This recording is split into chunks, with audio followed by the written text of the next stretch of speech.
A particular motor has a resistance of 0.8 ohms and normally draws 10 amperes when connected to a 240 volt supply. So this means that it draws the 10 amperes when it's operating and when it's spinning and when there's a back EMF.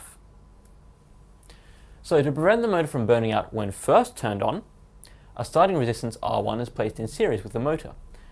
What size starting resistance is needed if the current is not to exceed 15 amps? So before it really sort of gets operating, it won't be drawing 10 amps, it'll be drawing more than that because its resistance will be very, very low. That's why we need this starting resistance. So if the starting resistor is connected in series, then we can add it up to find the total resistance. So what will that total resistance be? We have a voltage, we have a maximum current. So what resistance do we need for that? Well, we can use R total equals 240 volts over 15 amperes. So we can substitute those values in, and that ends up evaluating to 16 ohms. That means that our total resistance, when you add up the starting voltage to the intrinsic resistance, will be 16 ohms. Now we know that we already know what our intrinsic resistance is.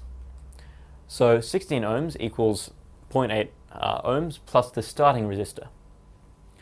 And so we can see from that pretty easily that the starting resistor will be 15.2 ohms. So that means that when it's turned on, this 15.2 ohm resistor will be connected to the circuit, and it won't suddenly burn out from having 100 amperes or something like that. Part B. What is the size of the back EMF on the motor when operating normally?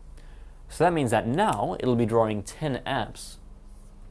We can ignore the starting resistance. Presumably there's a switch or something to take it out of the circuit. So in this case we'll be drawing 10 amps. We'll have a 240 volt supply. Make sense? So when operating normally, the voltage is given by V equals IR. And because we're ignoring the starting resistance, our R will be 0.8 ohms. So don't worry about this 240 volts yet. We'll get to that in a moment. So substituting in R and I, we end up with the voltage or the EMF producing this current being 10 times 0.8 or 8 volts.